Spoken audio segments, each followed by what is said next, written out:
السلام علیکم friends, welcome to کتاب نگری یوٹیوب چینل کتابوں کی نگری میں خوش آمدید۔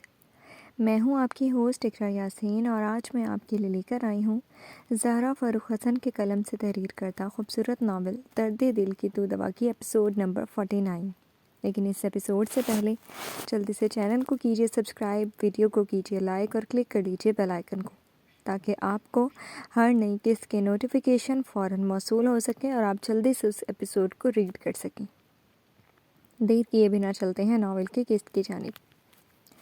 آج صبح ہونے میں دیر ہو گئی تمہاری؟ سمین جیسے ہی ناشتے وغیرہ سے فارغ ہو کر بھابھی کی طرف آئی تھی، نیلم اسے دیکھتے ہی شرارت سے آنکھیں نچا کر بولی، اسے سر سے پیر تک نہارا۔ میں تو کب سے اٹھی ہوں، بس ادھر دیر سے آئی۔ ان کی شرارت پر تپ کر اس نے بہانہ کیا، مگر نیلم کا کہا سمین بری طرح سے شرمندہ ہو گئی۔ ان کے پاس بیٹھ کر کشن انہیں دے مارا جو ہنسے جا رہی تھی۔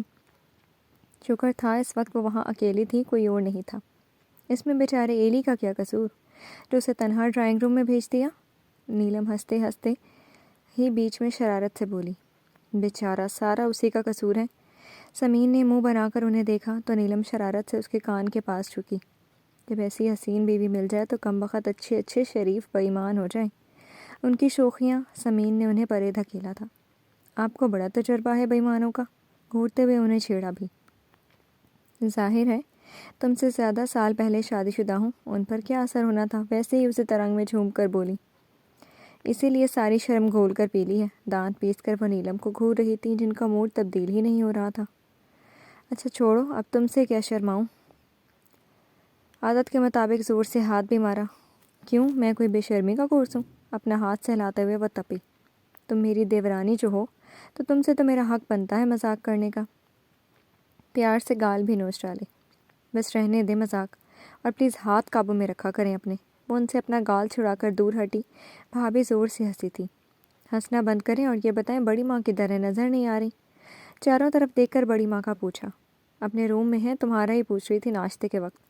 اور جب میں نے شرارت سے الیار کی طرف دیکھا، قسم سے کمال کا ایکٹر ہے کہ تمہارا میاں، مجال ہے جو کم بخت کے چہرے پر کوئی تاثر آ جائے۔ بھابھی اپنے ہاتھ پر ہاتھ مار کر مزے سے بیان کر رہی تھی اور سمین منہ پر ہاتھ رکھ کر بس ہنس رہی تھی۔ میرا دل تو کہہ رہا تھا اسی وقت اوپر جاؤں اور تمہیں کھینچ کر لے آؤں سب کے سامنے، پھر دیکھتی ہیں اس کی ایکٹنگ کے مظاہرے۔ سمین نے ان کی شرارت سے کہنے پر اس بار انہیں دھپ لگائی۔ اسے تو میں شام میں دیکھ لوں گی، فی الحال تمہیں تو دیکھ لوں۔ انہوں نے کہنے کے ساتھ ہی اس کا دوپٹہ سر سے کھینچ دیا۔ بھابھی کیا کرتی ہیں؟ سمین چڑھ کر اپنا دوپٹہ پورا اتار کر ہلکے نم بالوں کا ڈھیلا ہو گیا جوڑا بنانے لگی۔ نیلم آنکھوں میں ڈھیروں شرارت لیے سمین کو دیکھ رہی تھی۔ کیا دیکھ رہی ہیں آنکھیں پھاڑ پھاڑ کر آپ؟ اس طرح اپنی جانچ کرتی نظروں سے وہ خائف ہوئی۔ بڑے ہی بدتمیز ہیں اپنے دیور جی، کیا حال کیا میری دیورانی کا۔ انہوں نے بڑے افسوس سے ہاتھ بڑھا کر سمین کی گردن پر ہاتھ رکھا۔ سمین کو فوراً سمجھ میں آ گیا وہ کیا دیکھ رہی ہیں۔ اللہ ہی سمجھے آپ کو۔ وہ کانوں کی لو تک سرخ ہو گئی، جھٹ سے دوپٹہ اٹھا کر سر پر لپیٹ کر گھبراہٹ اور شرم کی وجہ سے ہاتھوں میں لرزش اتری۔ وہ انہیں اتنی پیاری لگی اور ڈھیروں پیار آیا تھا اس پر بڑھ کر اسے خود سے لپٹا لیا۔ پگلی اتنا گھبرا کیوں رہی ہو؟ جب ایسا دیوانہ چاہنے والا ہو تو بس شکر کیا کرو اللہ کا۔ بس اللہ سے ہماری یہی دعا ہے کہ تم دونوں کی محبت کو کبھی کسی کی نظر نہ لگے۔ بھابھی نے اسے پیار سے خود سے لگائے ہوئے دعا بھی دی۔ سمین بس ہلکے سے مسکرا دی۔ ویسے ایلی کا کوئی قصور نہیں، تم ہو ہی نازک کانچ کی، وہ بیچارہ تو ڈر ڈر کر چھوتا ہوگا۔ سمین کو الگ کرتے ہوئے وہ پیار سے بولی، بیچارہ، جھوٹی سائڈ نہ لیں اس کی۔ سمین کا بنتا منہ اس پر معصومیت سے اس کا بولنا، نیلم بمشکل اپنا کہا دبا سکی تھی۔ آنے دو اسے، کان پکڑ کر ڈانٹوں گی، اور جیسے وہ سن لے گا۔ سمین نے ہونٹ ٹیڑھے کیے۔ کیا سنے گا ایلی؟ ایسے مذاق سے بچتا ہے، اس کی عادت نہ معلوم ہوتی نا تو جم کر اسے چھیڑتی۔ اب بندہ مذاق بھی کرے تو کیا کرے جب سامنے والا ایسے مذاق پر بس مسکرا کر ادھر ادھر ہو جائے۔ نیلم کو دیکھتی سمین نے بس سر جھٹکا۔ الیار واقعی ایسے مذاق نہیں کرتا تھا۔ ہاں، ہنسی ٹھٹول بھابھی سے ہوتی مگر اپنے دائرے میں رہ کر۔ بھابھی والا ہاتھ چلا لیتی مگر وہ دور سے ہی ہنستا بولتا، بھابھی کے علاوہ تو کسی سے بھی باتیں نہیں کرتا، اپنے بنائے اصول پر چلتا تھا وہ۔ بعد میں یاد کر لینا اسے۔ چلو کچن میں چلتے ہیں، کچھ بناتے ہیں، بھوک سی لگ رہی ہے۔ نیلم اس کے شانے پر ہاتھ مار کر اٹھ گئی۔ سمین اپنا کاندھا سہلاتی صوفے سے پیر نیچے رکھ کر ان کے ہمراہ بولی۔ پھر شام ہونے تک وہ ادھر ہی بھابھی کے ساتھ لگی رہی تھی۔ کیا ہوا، دل نہیں لگ رہا؟ بڑی بے چین سی لگ رہی ہو۔ بار بار گھڑی دیکھتی سمین کو نیلم چھیڑے بنا نہیں رہ سکی۔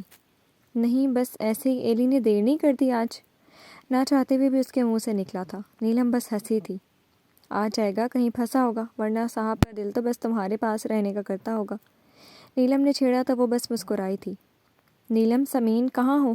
وہ دونوں آرام سے بیٹھی باتیں کر رہی تھی کہ بڑی ماں گھبرائی گھبرائی سے انہیں پکارتی ادھر ہی آئی تھی جدھر وہ لوگ بیٹھی تھیں۔ کیا ہوا بڑی ماں؟ ان کے گھبرائے چہرے کو دیکھ کر دونوں ہی گھبرا کر کھڑی ہو گئی تھی۔ ڈرائیور سے کہو کار نکالے، ہمیں ہاسپٹل جانا ہے، نگار کا ایکسیڈنٹ ہو گیا ہے۔ ان کے منہ سے جو نکلا تھا سمین کا دل دھک سے رہ گیا۔ الیار کا سوچ کر اس کا دل تڑپا تھا۔ وہ جیسی بھی ہو الیار کی ماں تھی اور وہ بہت پریشان ہو چکی تھی۔ وہ لوگ ڈرائیور کے ساتھ ہاسپٹل پہنچے تو وہاں فائق صاحب اور ثاقب بھی پہنچے ہوئے تھے۔ ایکسیڈنٹ زیادہ خطرناک نہیں تھا، بس معمولی سی چوٹیں تھیں۔ نگار کے پیر میں ہلکا سا فریکچر ہو گیا تھا۔ ڈاکٹر نے انہیں کچھ دن کا بیڈ ریسٹ بتایا تھا۔ بڑی ماں اور نیلم کے ساتھ وہ بھی گھبرائی گھبرائی سے ان کے روم میں آئی تھی۔ الیار نگار بیگم کے بیڈ سے لگا بیٹھا بہت پریشان سا ان کا ہاتھ تھامے ہوئے ان کا حال پوچھ رہا تھا۔ بڑی ماں کو دیکھ کر اس نے نیلم اور پھر نیلم کے پیچھے دیکھا۔ ان کے پاس کھڑی تقریباً چھپتی سمین پر اس کی نگاہ پڑی تھی۔ کیسے ہو گیا یہ نگار؟ یہ سب کیسی طبیعت ہے؟ بڑی ماں گھبرائی گھبرائی سے ان کے بیڈ کے پاس آ گئی۔ میں ٹھیک ہوں آپا، انہوں نے مسکرا کر نرمی سے کہا۔ ٹھیک ہے آپ؟ اتنی چوٹیں لگ گئی ممی، آپ کبھی بھی لاپرواہی سے کار ڈرائیو نہیں کرتی، آج کیسے؟ الیار بہت ہی پریشان سا ان کا ہاتھ تھامے بولا۔ اس کی سمین کے دل کو اس کے چہرے کی پریشانی اور فکر نے تڑپایا تھا۔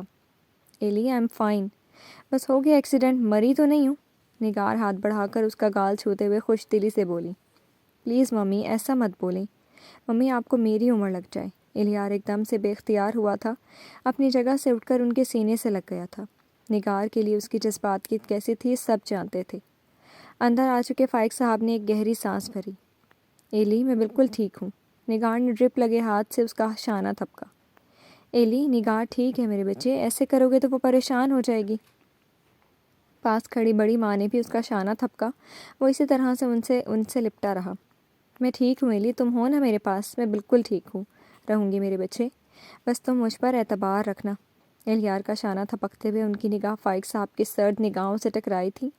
دونوں کی نگاہوں میں کچھ ایسا تھا کہ سمین نے محسوس کیا جیسے دو دشمن ایک دوسرے کو دیکھ رہے ہوں۔ وہ غور سے فائق صاحب کو دیکھنے لگی جن کے چہرے پر ذرا سی بھی نگار کے لیے فکر نہیں تھی۔ کچھ دیر میں سبھی نگار کا حال احوال پوچھ رہے تھے اور وہ انگلی مروڑتی ایک طرف کھڑی تھی۔ اسے اپنا آپ وہاں سب سے فالتو لگا تھا۔ جو سب سے زیادہ اس کا خیال کرنے والا تھا وہ اس وقت نگار میں کھویا ہوا تھا، کہ یہ کہنا صحیح ہوگا کہ نگار نے اسے اپنی طرف لگایا ہوا تھا۔ پہلی بار سمین کے دل میں یہ خیال بہت تیر کی طرح چبھا تھا کہ واقعی الیار کے لیے نگار اول تھی، سب بعد میں آتے ہیں۔ لاکھ چاہا آنکھیں نم نہ ہوں، مگر چاہ کر بھی وہ گلے میں پھنسے آنسوؤں کو دور نہ کر سکی۔ سب کی طرف ایک بار پھر دیکھا، سب کی توجہ نگار پر ہی مرکوز تھی۔ وہ پھیکی مسکراہٹ کے ساتھ چپکے سے وہاں سے نکل آئی۔ گھر چلو گی سمین؟ اپنے پیچھے فائق صاحب کی آواز سن کر وہ تیزی سے اپنی آنکھیں صاف کر کے مڑی تھی، مگر انہوں نے اس کی نم آنکھیں دیکھ لی تھیں۔ نگار کو محبتوں سے کھیلنا بہت اچھے سے آتا ہے سمین، اس کی پرانی عادت ہے دلوں کو الگ کر دینا۔ اس کی نم آنکھیں ان سے چھپی نہیں رہ سکیں۔ سمین بس سر جھکا گئی، کہنے کو کچھ تھا بھی نہیں۔ آؤ چلیں، جس کی توجہ کے تو منتظر ہو ابھی اسے کچھ نظر نہیں آئے گا۔ وہ اندھی محبت اور بہرے اعتبار میں گرفتار ہے۔ وہ جو بول رہے تھے اسے بالکل بھی سمجھ نہیں آ رہا تھا، بس سر اٹھائے ٹکر ٹکر انہیں دیکھ رہی تھی۔ ان کی بات میں چھپے مفہوم کو بس سمجھ نہیں سکی۔ چلو ہم چلتے ہیں۔ اس بار انہوں نے مسکرا کر اس کا سر تھپکا۔ سمین جیسے بت بن گئی۔ جس باپ نے رخصتی جیسے اہم موقع پر بھی اس کا سر پر دست شفقت نہ رکھا تھا وہ آج… چلو بیٹا، یہاں ابھی ہم دونوں کی کسی کو کوئی ضرورت نہیں ہے، انہوں نے ایک بار پھر روم کے دروازے کی طرف نگاہ کر کے اداسی سے کہا تھا۔ سمین کے دل میں ان کی بات بری طرح سے لگی تھی۔ حقیقت میں اسے بھی یہی لگ رہا تھا۔ مجال ہے جو الیار نے ایک نگاہ کے علاوہ اسے دیکھا بھی ہو۔ مانا کہ موقع بہت سنگین ہے، اسے کوئی محبت پیار والے جملے بھی نہیں چاہیے تھے۔ وہ اگر اسے خود نگار کے پاس لے جاتا تو وہ دیر نہ لگاتی ان کا حال پوچھنے کو۔ الیار جانتا ہے کہ اس کے اور نگار کے بیچ کیسے تعلقات ہیں، کیسی کشیدگی ہے، مگر اسے تو… کیا سوچ رہی ہو؟ چلو سمین بیٹا، اسے پیار سے کہہ کر وہ مڑے تو بیٹا لفظ سن کر وہ بھی آٹومیٹک ان کے پیچھے ہو لی۔ وہ لوگ خاموشی سے پارکنگ تک آئے تھے۔ سمین کے لیے انہوں نے فرنٹ ڈور کھولا تو وہ جھجکتے ہوئے کار میں بیٹھ گئی۔ کار سٹارٹ کر کے روڈ پر ڈال کر انہوں نے ایک بار پھر سمین کی طرف دیکھا۔